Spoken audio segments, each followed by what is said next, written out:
조선왕조실록 성종실록 제197권에는 귀신이 살았다고 기록되어 있다. 그리고 목격자도 있었다. 제가 볼 때는 박사님 저 수준에 내려오는 얘기 아닙니까? 그냥 누가 귀신을 봤다더라. 근데 조선왕실록이라는 말이죠. 분명히 기록되어 있습니다. 이게 보니까 상당히 이제 황당한 이야기라서 이 실록과 같은 그런 국가적인 기록에 어떻게 저런 이야기가 있을까 이렇게 좀 의심을 하시는 모양인데 예. 정확하게 보면 그 조선왕조실록 중에 성종실록 17년 11월 10일의 기록에 분명히 나타나 있습니다. 그러면은 우리 신 박사님은 귀신을 믿으십니까? 저는 안 믿죠. 근데 왕조실록에 있는데요? 뭐 왕조실록 역사긴 하지만 또 뭐 가려가면서 믿어야 될 것 같습니다. 근데 그 다음에가 그리고잖아요. 네. 그리고 지금 시대에 와서 그게 귀신이 아닌 과학적인 무언가로 한명이 됐다? 한명이 됐다. 자, 그러면 잠깐 일단 힌트를 이 드릴게요. 귀신이 어디에서 나타났다고 써 있습니까? 예, 그 당시에 영의정을 지냈던 정창손이라는 인물의 집에 나타난 것으로 기록이 되어 있습니다. 영의정 집에. 영의정 집에. 영의정 집에. 경록 씨. 네. 어떤 귀신이었을까요? 귀신 믿죠? 네, 전 믿어요. 저분은 보통 분이 아니에요. 네가 귀신 같은데? 아니에요. 경록 씨 귀신 믿죠? 네, 믿어요. 그리고 본 적이 한 번 있어요. 저는 언제 봤어요? 작년 추석이요. 작년 추석에. 어디서? 노래방에서요. 노래방.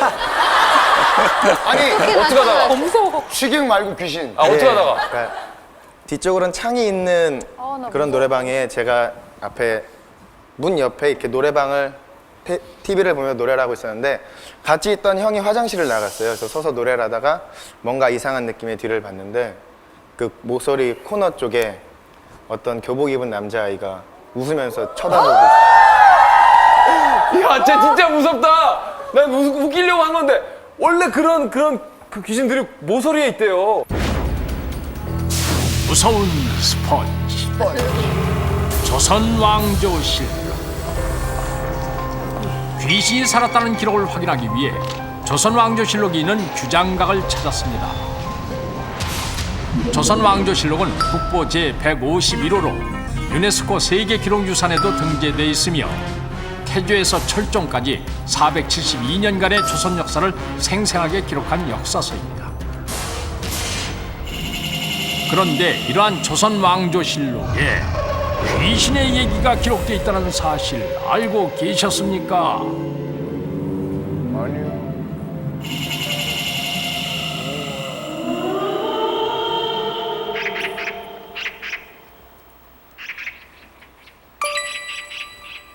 조선 성종 때 영의정 정창손. 조심히 다녀오십시오.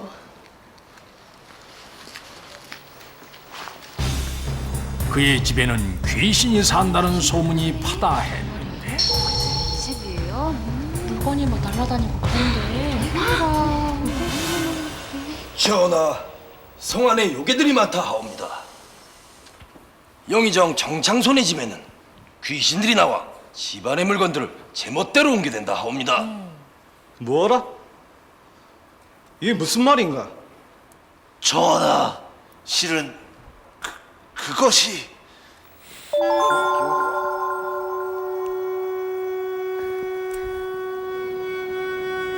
귀신은 그 모습을 드러내지 않고 제멋대로 정창손의 집을 드나들었는데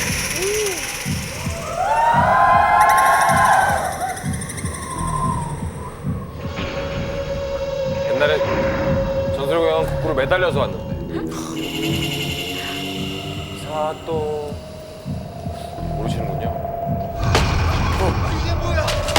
물건을 집어들어 이리저리 옮겨놓기도 하며 사람들을 공포에 떨게 했습니다. 물건을 옮기는 귀신, 정말 이러한 귀신이 있었던 것일까요? 조선왕조실록 성종실록을 살펴보겠습니다.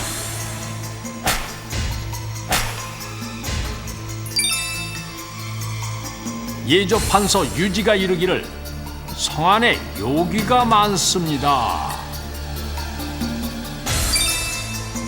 영의정 정창손의 집에는 귀신이 있어 능히 집안의 기물을 옮긴다고 하옵니다. 라고 기록되어 있습니다.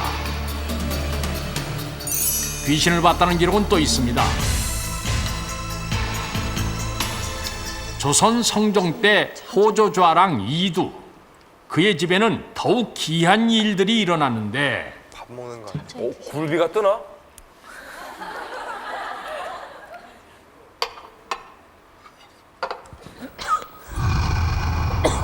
어머, 뭐야? 이거 귀신이 아니고 빠른 사람 아니에요? 네? 너무나 빠른 사람이 있는 거죠. 손도 대지 않은 음식이 사라지고 어머.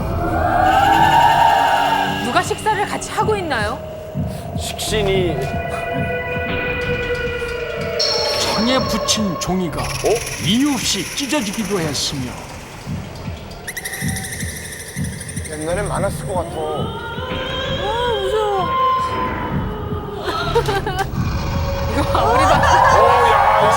안 돼. 저거 안 돼. 아궁에서 이렇게 앉아있는 귀신. 원인 모를 불이 일어나기도 했습니다. 야, 아궁이 귀신 무섭다. 뿐만 아니라 귀신이 집에 있는 기와장과 돌을 마구 던져 신의 아내가 얼굴을 다치는 일도 있었습니다. 귀신은 직접 보았다는 말인가? 신이 직접 본 것은 아니지만 다 보지 못했다. 신의 집에 있는 계집종이 이르기를 종이 봤다는 거죠. 종이 본 것은 과연 무엇이었을까요?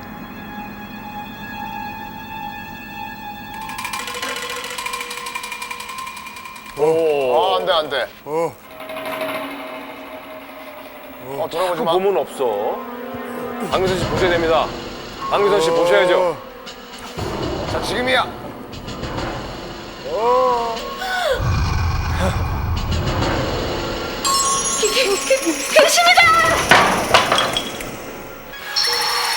그것은 바로 하반신만 있고 상반신이 없는 괴상한 귀신. 상반신이 없다고요? 조선 왕조실록에 기록된 내용을 살펴보겠습니다.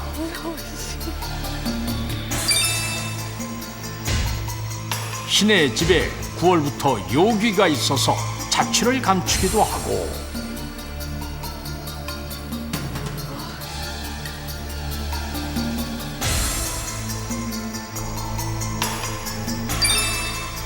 창문 종이를 찢기도 하고 불을 내기도 하였습니다. 이두의 집에 나타난 귀신의 정체는 과연 무엇이었을까요? 또 다른 문헌 용제총마에는 귀신의 정체가 이렇게 기록되어 있습니다. 이두의 집에 귀물이 들었는데 그 목소리는 죽은 지 10년이 된 고모의 소리였다. 수저를 잡는 것은 볼 수 없었으나 음식은 저절로 사라졌다. 조선 왕조실록과 같은 기록인데요. 음식이 사라지고 물건이 날아다니는 기이한 사건. 과연 이런 현상은 어떻게 설명할 수 있을까요? 예, 이러한 현상을 폴터가이스트 현상이라고 합니다. 아무도 없는 데서 물건들이 움직이거나 사라지고 아무도 없는 데서 사람의 소리나 비명소리를 듣게 되는 현상인데요. 19세기까지만 해도 이런 것은 악마나 영혼에 의한 것이라고 믿어졌고요. 그 이후에는 어떤 특별한 능력을 가진 살아있는 사람에 의해서 일어나는 것이라고 주장되기도 했습니다. 현재 미국의 랭이라는 학자가 보고한 바에 따르면 이런 것은 인간이 애매한 상황보다는 뭔가 이상하더라도 확실한 것이 일어난 것을 더 덜 두려워한다라는 그런 이유 때문이라고 설명을 하고 있습니다. 그래서 겁이 많거나 불안이 높은 사람들이 폴터가이스트 현상과 비슷한 것을 더 자주 경험한다고 하는데요. 조선왕조실록에서 일어난 그러한 현상들도 폴터가이스트 현상의 하나로 추정해 볼 수 있겠습니다. 실제로 서양에서는 폴터가이스트 현상을 영화로 제작하기도 했는데 여기서 잠깐 영화 폴터가이스트에 얽힌 저주에 대해 알고 계십니까? 폴터가이스트라는 영화는요, 영화 그 자체보다 배우들의 죽음과 얽힌 일화로 더 잘 알려져 있습니다. 특히 폴터가이스트 1, 2, 3편에 모두 출연하며 폴터가이스트 걸이라는 이름까지 얻은 아역 배우 헤더 오르크의 죽음은 많은 팬들에게 안타까움을 줬었는데요. 영화 속 주인공 헤더 오르크. 그녀는 폴터가이스트 3의 개봉을 앞두고 심장마비로 사망하고 맙니다. 어머. 저 꼬마가요? 같은 영화에 출연했던 배우 도미니크 던 역시 영화 출연 후 전 남자친구에 의해 목졸려 살해당했으며 이어 폴터가이스트 2에 출연한 배우 줄리안 백은 위암으로 윌 샘슨은 공피증으로 세상을 떠납니다. 빗증이요? 야, 저런 공포 영화의 죽음. 동서고금을 막론하고 풀리지 않는 미스테리는 계속됩니다.